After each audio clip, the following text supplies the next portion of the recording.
नमस्कार। आज मैं सुना रही हूँ आचार्य चतुरसेन शास्त्री की कहानी आम्रपालिका। कहानी लंबी है, इसलिए इसको 2 भागों में सुनाऊंगी। अगर आपने अभी तक चैनल को सब्सक्राइब नहीं किया है तो सब्सक्राइब कर लें, जिससे सभी कहानियाँ आपको समय पर मिल जाएं। आम्रपालिका। मुजफ्फरपुर से पश्चिम की ओर जो पक्की सड़क जाती है, उस पर मुजफ्फरपुर से लगभग 18-20 मील पर बैसोड़ नामक एक बिल्कुल छोटा सा गांव है, जिसमें 30-40 घर भूमिहार ब्राह्मणों के और कुछ क्षत्रियों के घर बच रहे हैं। इस गांव के चारों ओर कोसों तक खंडहर, टीले और पुरानी टूटी फूटी मूर्तियां ढेर की ढेर मिलती हैं, जो इस बात की स्मृति दिलाती हैं कि यहाँ कभी कोई बड़ा भारी समृद्धशाली नगर बसा रहा होगा। वास्तव में 2500 वर्ष पूर्व यहाँ एक विशाल नगर बसा था, जिसका नाम वैशाली था और जो प्रबल प्रतापी लिच्छवी गणतंत्र के शासन में था। वैशाली लिच्छवी गणतंत्र की एक प्रधान नगरी और रियासत थी। नगर व्यापारियों, जौहरियों, शिल्पकारों और भिन्न भिन्न प्रकार के देश विदेश के यात्रियों से परिपूर्ण था।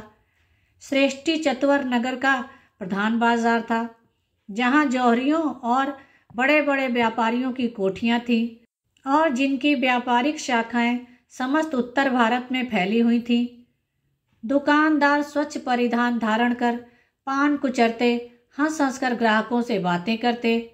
जौहरी पन्ना, लाल, मूंगा, मोती, पुखराज, हीरा और अन्य रत्नों की परीक्षा तथा लेन देन में व्यस्त रहते थे। निपुण कारीगर अनगढ़ रत्नों को सान चढ़ाते, स्वर्ण आभरणों में रंगीन रत्न जड़ते और मोती गूंथते थे। गंधी लोग केसर के थैले हिलाते थे। चंदन के तेलों में भिन्न भिन्न सुगंध मिलाकर इत्र बनाए जाते और नागरिक उनका खुला उपयोग करते थे। रेशम और बहुमूल्य महीन मलमल के व्यापारियों की दुकानों पर बगदाद और फारस के व्यापारी लंबे लंबे लबादे पहने भीड़ की भीड़ पड़े रहते थे। नगर की गलियां संकरी और तंग थीं और उनमें गगनचुंबी अट्टालिकाएं खड़ी थीं, जिनके अंधेरे तहखानों में इन धन कुबेरों का बड़ा भारी कोष और द्रव्य रहता था। संध्या समय सुंदर श्वेत बैलों के रथों पर, जिन पर बढ़िया सुनहरा काम हुआ रहता था, नागरिक सैर करने राजपथ पर निकलते थे। इधर उधर हाथी झूमते हुए बढ़ा करते थे और उन पर उनके अधिपति रत्नाभरणों से सज्जित अपने दासों तथा शरीर रक्षकों से घिरे हुए चला करते थे। अभी दिन निकलने में देरी थी। पूर्व की ओर प्रकाश की आभा दिखलाई पड़ रही थी, पर मार्ग में अंधेरा था। राजमहल के तोरण पर अभी तक प्रकाश जल रहा था। चारों ओर प्रतिहारी पड़े सो रहे थे।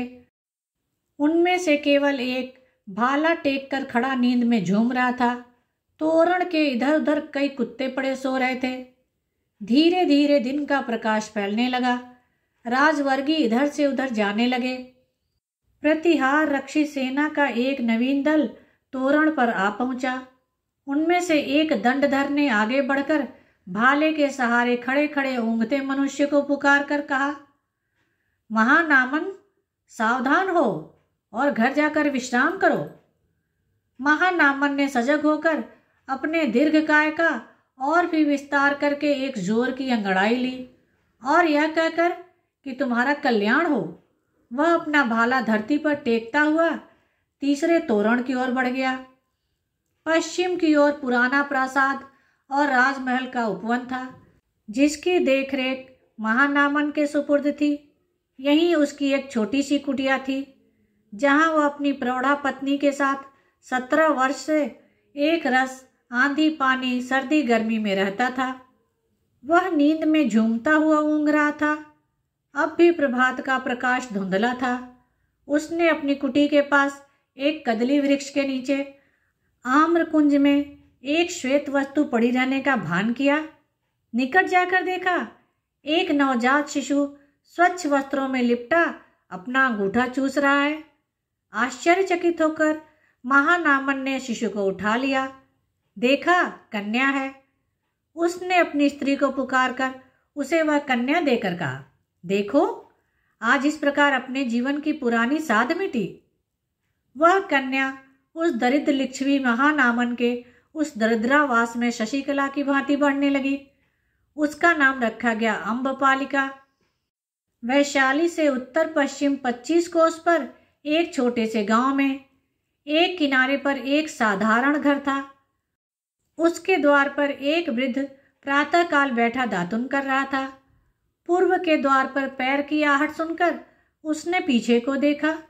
एक चंपक पुष्प की कली के समान 11 वर्षीय अति सुंदरी बालिका, जिसके घुंघराले बाल लहरा रहे थे, दौड़ती दौड़ती बाहर आई और वृद्ध को देखकर उससे लिपटने को लपकी, पर पैर फिसलने से गिर गई। वह गिरकर रोने लगी। वृद्ध ने दातुन फेंक दौड़कर बालिका को उठाया, उसकी धूल झाड़ी। बालिका ने रोना रोककर कहा, बाबा, घर में आटा बिल्कुल नहीं है, हम लोग क्या खाएंगे? वृद्ध ने उसे गोद में उठाते हुए कहा, कुछ चिंता नहीं, मैं अभी गेहूं पिसवाने की व्यवस्था करता हूँ। बालिका ने कहा, गेहूं का भी तो एक दाना नहीं है। वृद्ध क्षण भर अवाक रहा। उसने कहा, तब ठहर, मैं अभी शिकार मार कर लाता हूँ। बालिका ने रोक कर कहा, नहीं नहीं, मैं पक्षी का मांस नहीं खाऊंगी। वृद्ध महानामन लिच्छवी था और कन्या थी अम्बपालिका। वृद्ध की पत्नी का स्वर्गवास हुए 8 साल व्यतीत हो गए थे। उसके बाद कन्या की परिचर्या में बाधा पड़ती देख महानामन ने राज सेवा छोड़कर अपने ग्राम में आकर बालिका की सेवा अबाध रूप से करने का निश्चय कर लिया। वह गत 8 वर्षों से इसी गांव में रहता था। अम्बपालिका को उसने इस तरह पाला जैसे पक्षी चुग्गा दे देकर अपने शिशु पक्षी को पालता है। परंतु खेद है, धीरे धीरे उसकी छोटी सी कमाई की क्षुद्र पूंजी यत्न से खर्च करने पर भी समाप्त हो ही गई। और फिर धीरे धीरे पत्नी के स्मृति रूप 2-4 क्षुद्र आभूषण भी उदर गुहा में पहुंच चुके। अब आज क्या किया जाए? अब तो आटा भी नहीं, एक दाना गेहूं भी नहीं। वृद्ध की प्राणों की पुतली इस प्रश्न पर चिंतित हो रही है। यह और भी कष्ट का प्रश्न था। पर वृद्ध ने हंसकर कहा, अच्छा, मैं अभी गेहूं लिए आता हूं। इतना कहकर वृद्ध ने बालिका के तड़ातड़ 3-4 चुंबन लिए और उसे गोद से उतारते उतारते 2 बूंद आंसू गिरा दिए। बालिका भीतर गई और वृद्ध चिंता मग्न बैठ गया। अंततः उसने एक बार फिर महाराज की सेवा में उपस्थित होकर पुरानी नौकरी की याचना करने का निश्चय किया। उसके बाहु का पौरुष तो थक चुका था, परंतु क्या किया जाए? कन्या का विचार सर्वोपरि था। फिर भी वृद्ध के अति गंभीर होने का यही मात्र कारण न था। लाख वृद्ध होने पर भी उसकी भुजा में बल था, बहुत था। पर उसकी चिंता थी बालिका का अप्रतिम सौंदर्य। सहस्त्राधिक बालिकाएं भी क्या उस पारिजात कुसुम तुल्य कुंद कलिका के समान थीं? किस पुष्प में उतनी गंध, कोमलता और सौंदर्य था? उसे भय था कि राज नियमानुसार वह विवाह से वंचित करके कहीं नगर वेश्या न बना दी जाए, क्योंकि लिच्छवी गणतंत्र में यह कानून था कि राज्य की जो कन्या अत्यधिक सुंदरी होती थी उसे किसी एक पुरुष की पत्नी न होने दिया जाकर नागरिकों के लिए सुरक्षित रखा जाया करता था। वास्तव में इसी भय से महानामन राजधानी छोड़कर भागा था, जिससे किसी की दृष्टि उस बालिका पर न पड़े। पर अब उपाय न था। महानामन ने राजधानी में जाने का एक बार निश्चय किया। वैशाली की ओर जाने वाली सड़क पर वर्षा के कारण बड़ी कीचड़ हो रही थी। कहीं कहीं तो नालों का पानी कच्ची सड़क को तोड़कर सड़क पर नदी की तरह बह रहा था। अभी वर्षा हो चुकी थी। वृद्ध और उसकी पुत्री दोनों भीग गए थे, पर धीरे धीरे बढ़े चले जा रहे थे। हवा बंद थी, गर्मी बढ़ गई थी और दूरस्थ पर्वतों की चोटियों में अस्त होते हुए सूर्य को देख देख कर वृद्ध डर रहा था। निकट किसी बस्ती के चिन्ह न थे। यदि कहीं चौपट में अंधेरा हो गया तो रात कहाँ कटेगी? बच्ची खाएगी क्या? यही वृद्ध के भय का कारण था। वह लाठी टेकता टेकता धीरे धीरे आगे बढ़ा था।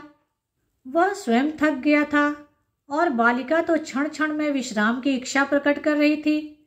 बालिका ने कहा, पिता, अब मैं और नहीं चल सकती। मेरे पैरों को देखो, लहू बह रहा है। वे फट गए हैं। वृद्ध ने स्नेह से उसे चुमकार कर कहा, अब थोड़ी दूर और, निकट ही कहीं गांव या बस्ती मिलने पर ठहरने में सुविधा रहेगा। पर बालिका और कुछ पग चलकर मार्ग में ही एक ऊंची जगह पर बैठ गई। वृद्ध भी निरुपाय हो पास ही बैठ गया। अंधकार ने चारों ओर से उन्हें घेर लिया। सहसा बालिका ने चौंक कर कहा, पिताजी देखो, घोड़ों की टाप का शब्द सुनाई दे रहा है। बुढ़े ने उठकर दूर तक दृष्टि करके देखा। सड़क के निकट एक घना सेमल का वृक्ष था, जिसके नीचे घोर अंधकार था। वृद्ध कन्या का हाथ पकड़ वहीं जा छिपा। आकाश में अब भी बादल घिर रहे थे और फिर जोर की वर्षा होने के रंग ढंग दिख पड़ते थे। बीच बीच में बिजली भी चमक जाती। थोड़ी देर बाद बहुत से सवार यहाँ आ पहुंचे। वर्षा भी शुरू हो गई। सवारों ने निश्चय किया कि उस वृक्ष के नीचे आश्रय लें।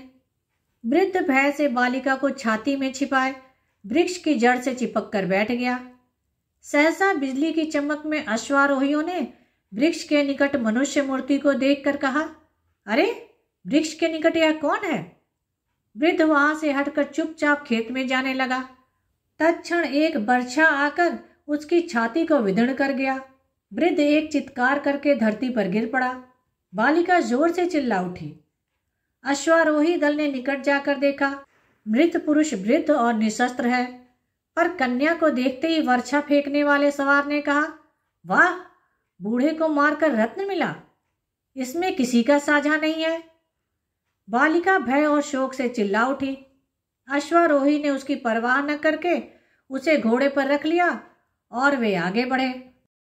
वैभवशालिनी वैशाली का जो श्रेष्ठी चतवर नामक बाजार था, उसके उत्तर कोण में एक विशाल प्रासाद, जिसके गुंबजों का प्रकाश रात्रि को गंगा पार से भी दिखता था। बाहर का सिंह द्वार विशाल पत्थरों का बनाया गया था, जिसे उठाना और जोड़ना दैत्यों का ही काम हो सकता था। इन पत्थरों पर स्थापत्य कला और शिल्प की सूक्ष्म बुद्धि खर्च की गई थी। ड्योढ़ी पर गहरा हरा रंग किया हुआ था और ऊंचे मेहराबदार फाटक पर फूलों की गुथी हुई सुंदर मालाएं लटक रही थीं। पहले आंगन में प्रवेश करने पर श्वेत अट्टालिकाओं की पंक्ति दीख पड़ती थी। उनकी दीवारों पर कांच की तरह चमकदार श्वेत पलस्तर किया गया था। सीढ़ियों पर भिन्न भिन्न प्रकार के खुदरंग बहुमूल्य पत्थर लगे थे और खिड़कियों में बिल्लौर के किवाड़ थे, जिनमें श्रेष्ठी चत्वर की बहार बैठे ही बैठे दीख पड़ती थी। दूसरे आंगन में गाड़ी, बैल, घोड़े, हाथी बंधे थे और महावत उन्हें चावल घी खिला रहे थे। तीसरे आंगन में अतिथिशाला तथा आगत जनों के ठहरने का प्रबंध था। यहाँ बहुत सुंदर विशाल पत्थरों के खंभों पर मेहराब खड़े हुए थे। चौथे आंगन में नाट्यशाला और गायन भवन था। पांचवें आंगन में भिन्न भिन्न प्रकार के शिल्पकार और जौहरी लोग नाना प्रकार के आभूषण बना और रत्नों को घिस रहे थे। छठे आंगन में भिन्न भिन्न देश के पशु पक्षियों का अद्भुत संग्रह था। सातवां आंगन बिल्कुल श्वेत पत्थर का बना था और उसमें सुनहरा काम हो रहा था। इसमें 2 भीम काय सिंह स्वर्ण की मेखलाओं से दृढ़तापूर्वक बंधे थे और चांदी के पात्रों में पानी भरा उनके निकट धरा था। गृह स्वामिनी अम्बपालिका इसी कक्ष में विराजिती थी। संध्या हो गई थी। परिचारक और परिचारिकाएं दौड़ धूप कर रही थी। कोई सुगंधित जल आंगन में छिड़क रही थी, कोई धूप जलाकर भवन को सुवासित कर रही थी, कोई सहस्त्र दीप गुच्छ में सुगंधित तेल डालकर प्रकाशित करने में व्यस्त थी।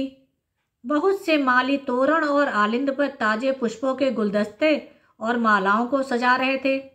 आलिंद में दंडधर अपने अपने स्थानों पर भाला टेक कर स्थिर भाव से खड़े थे। द्वारपाल तोरण पार अपने द्वार रक्षक दल के साथ सशस्त्र उपस्थित था। क्षण भर बाद प्रासाद भांति भांति के रंगीन प्रकाशों से जगमगा उठा। भांति भांति के रंगीन फव्वारे चलने लगे और उन पर प्रकाश का प्रतिबिंब इंद्रधनुष की बहार दिखाने लगा।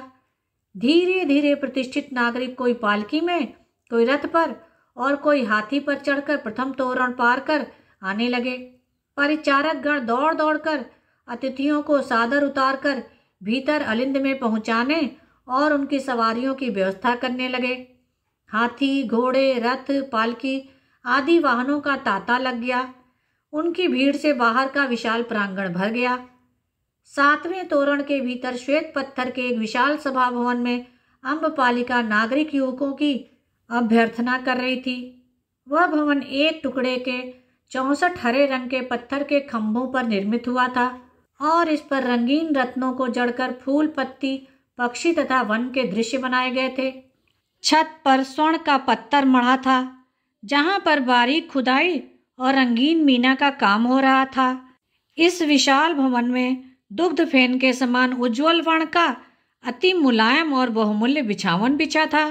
थोड़े थोड़े अंतर से बहुत सी वेदियां पृथक पृथक बनी थीं, जहां कोमल उपधान, मध्य के स्वर्ण पात्र और प्यालियां, जुआ खेलने के पासे तथा अन्य विनोद सामग्री, भिन्न भिन्न प्रकार के ग्रंथ, बहुमूल्य चित्र तथा अन्य बहुत सी मनोरंजन की सामग्री थी। महाप्रतिहार अलिंद तक अतिथि युवकों को लाता, वहां से प्रधान परिचारिका उसे कक्ष तक ले जाती। कक्ष द्वार पर स्वयं अम्बपालिका साक्षात रति के समान आगत जनों का हाथ पकड़कर स्वागत करती, एक वेदी पर ले जाकर बैठाती, सुगंध तथा पुष्पमालाओं से सत्कार करती और अपने हाथों से मद्य डालकर पिलाती थी। उस स्वर्ग सदन में रूप, यौवन और जीवन के आलोक में अर्धरात्रि तक नृत्य ही माधुर्य और आनंद का प्रवाह बहता था। सैकड़ों दासियां दौड़ धूप करके याचित वस्तु तत्काल जुटा देती। फिर कुछ ठहर कर संगीत लहरी उठती। कोमल तंतुवाद्य गंभीर मृदंग के साथ वैशाली के श्रेष्ठी पुत्रों, राजवर्गीय और कुमारों के हृदय को मसोच डालता था। वाद्य की ताल पर मोम की पुतली के समान कुमारियां मधुर स्वर से स्वर ताल और मूर्छान्मय संगीत गान करती और नर्तकियां ठुमक कर नाचती थीं। उस स्वप्न सौंदर्य के दृश्य को युवक सुगंधित मद्य के घूंट के साथ पीकर अपने जन्म को धन्य मानते थे। अम्बपालिका 20 वर्ष की पूर्ण युवती थी। उसका सौंदर्य और यौवन मध्याकाश में था और लिच्छवी गणतंत्र के राजा ही नहीं, मगध, कौशल और विदेह के महाराजा तक उसके लिए सदैव अभिलाषी बने रहते थे। इन सभी महानृपतियों की ओर से रत्न, अस्त्र, हाथी आदि भेंट में आते रहते थे और अम्बपालिका अपनी कृपा और प्रेम के चिन्ह स्वरूप कभी कभी ताजे फूलों की एकाध माला तथा कुछ गंध द्रव्य उन्हें प्रदान कर दिया करती थी। विधाता ने मानो उसे स्वर्ण से बनाया था। उसका रंग गोरा ही न था, उस पर सुनहरी प्रभा थी, जैसे चंपे की अविकसित कली में होती है। उसके शरीर की लचक, अंगों की सुडौलता वर्णन से बाहर थी। उस सौंदर्य में विशेषता यह थी कि समय का अत्याचार भी उस सौंदर्य को नष्ट न कर सका था। जैसे मोती का पर्त उतार देने से नई आभा, नया पानी दमकने लगता है, उसी प्रकार अम्बपालिका का शरीर प्रतिवर्ष निखार पाता था। उसका कद कुछ लंबा, देह मांसल और कुछ पीन थे। इस पर उसकी कमर इतनी पतली थी कि उसे कटिबंधन बांधने की आवश्यकता ही नहीं पड़ती थी। उसके अंग प्रत्यंग चैतन्य थे, मानो प्रकृति ने उसे नृत्य करने और आनंद भोग करने को ही बनाया था। उसके नेत्रों में सूक्ष्म लालसा की झलक और दृष्टि में गजब की मदिरा भरी रहती थी। उसका स्वभाव सतेज था। चितवन में दृढ़ता, निर्भीकता, विनोद और स्वेच्छाचारिता साफ झलकती थी। उसे देखते ही आमोद प्रमोद की अभिलाषा प्रत्येक पुरुष के हृदय में उत्पन्न हो जाती थी। जैसा कहा जा चुका है, उसकी रंगत पर एक सुनहरी झलक थी। गाल कोमल और गुलाबी थे, ओठ लाल और उत्फुल्ल थे, मानो कोई पका हुआ रसीला फल चमक रहा हो।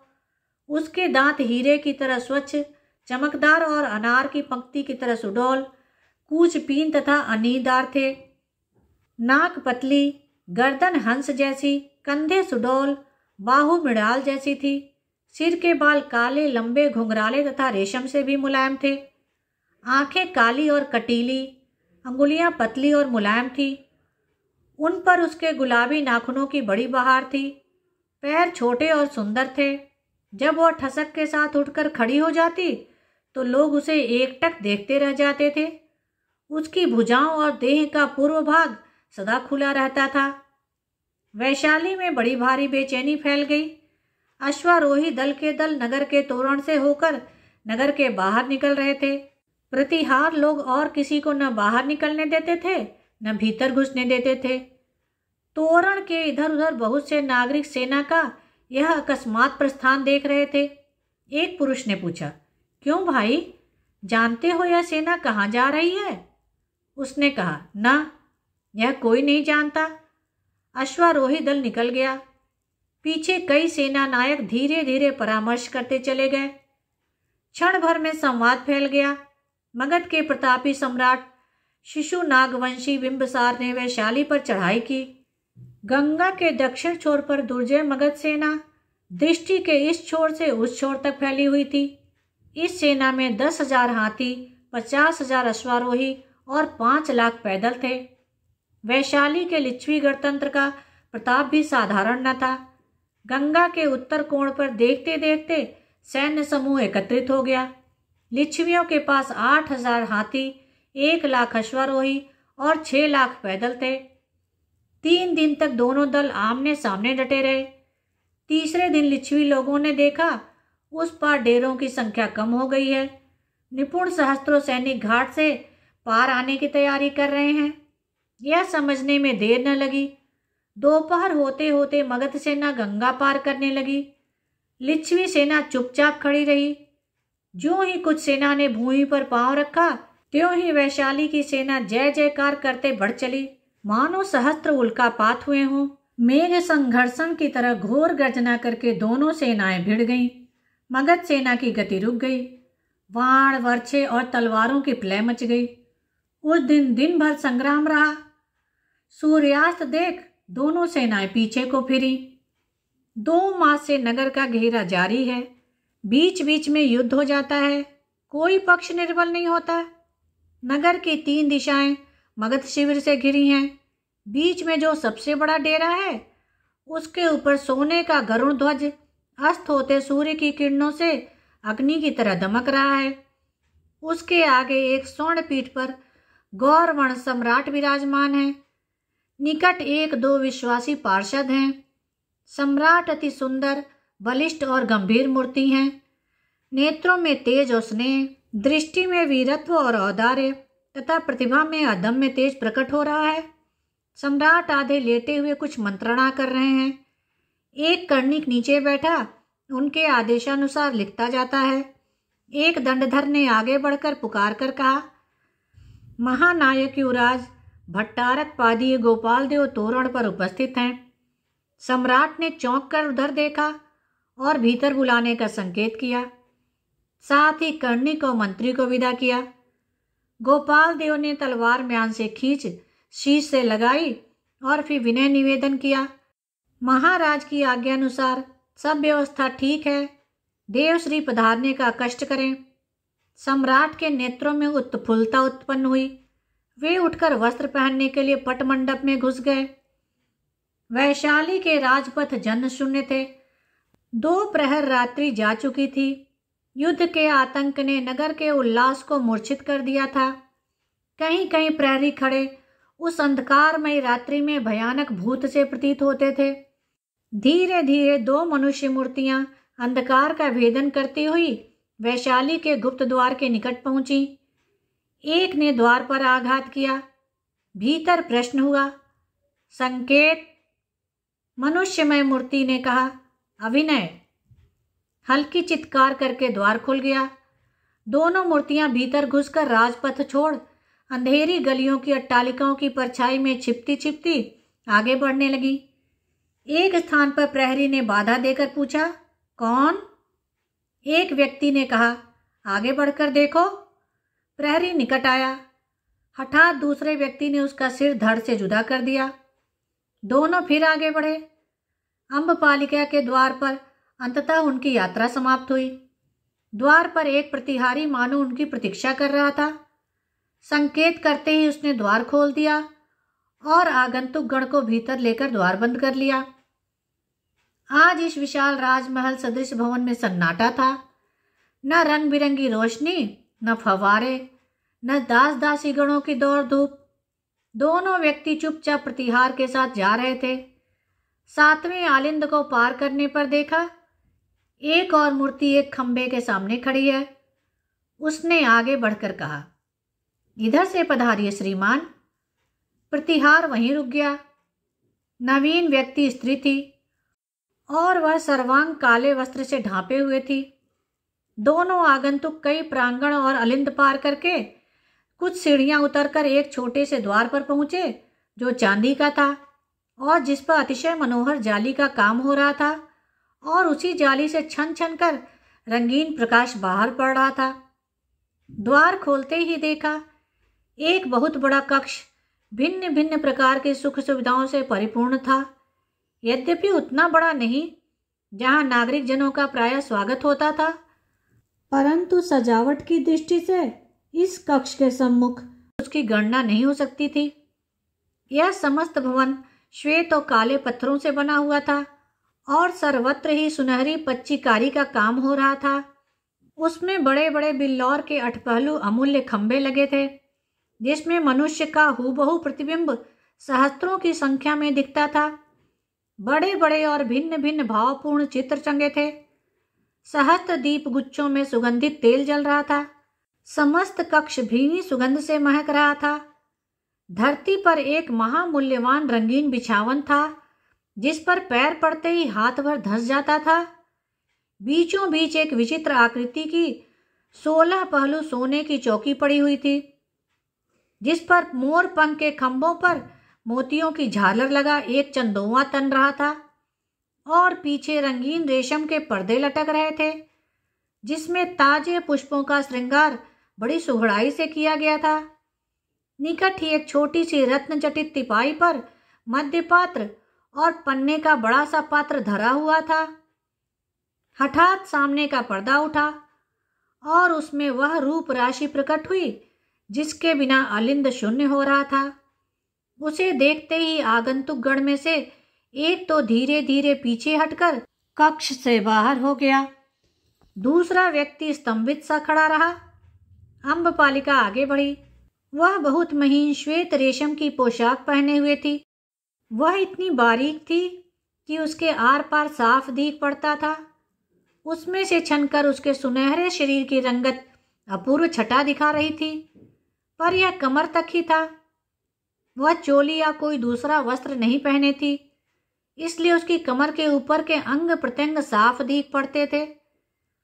विधाता ने उसे किस क्षण में गढ़ा था?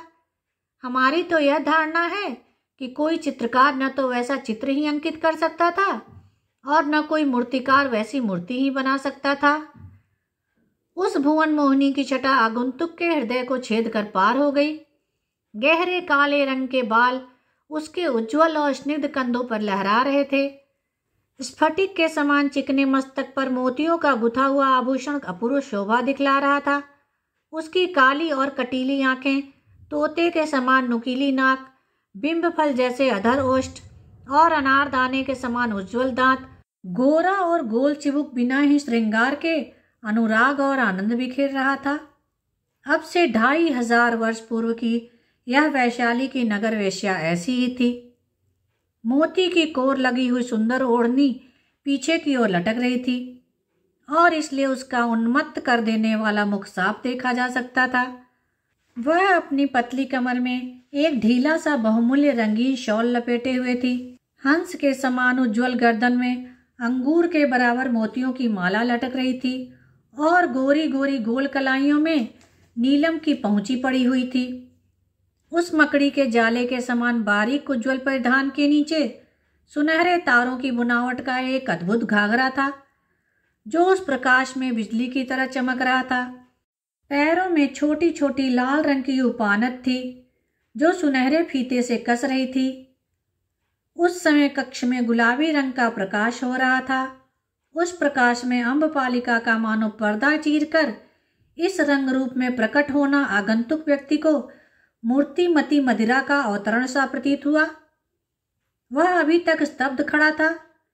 धीरे धीरे अम्बपालिका आगे बढ़ी। उसके पीछे 16 दासियां एक ही रूप और रंग की मानो पाषाण प्रतिमाएं ही आगे बढ़ रही थी। अम्बपालिका धीरे धीरे आगे बढ़कर आगंतुक के निकट आकर झुकी और फिर घुटने के बल बैठ उसने कहा, परमेश्वर, परम वैष्णव, परम भट्टारक महाराजाधिराज की जय हो। इसके बाद उसने सम्राट के चरणों में प्रणाम करने को सिर झुका दिया। दासियां भी पृथ्वी पर झुक गईं। धन्यवाद। शेष कहानी को अगले भाग में। कहानी को लाइक करें, शेयर करें और चैनल को सब्सक्राइब करें, जिससे सभी कहानियाँ आपको समय पर मिल जाएं।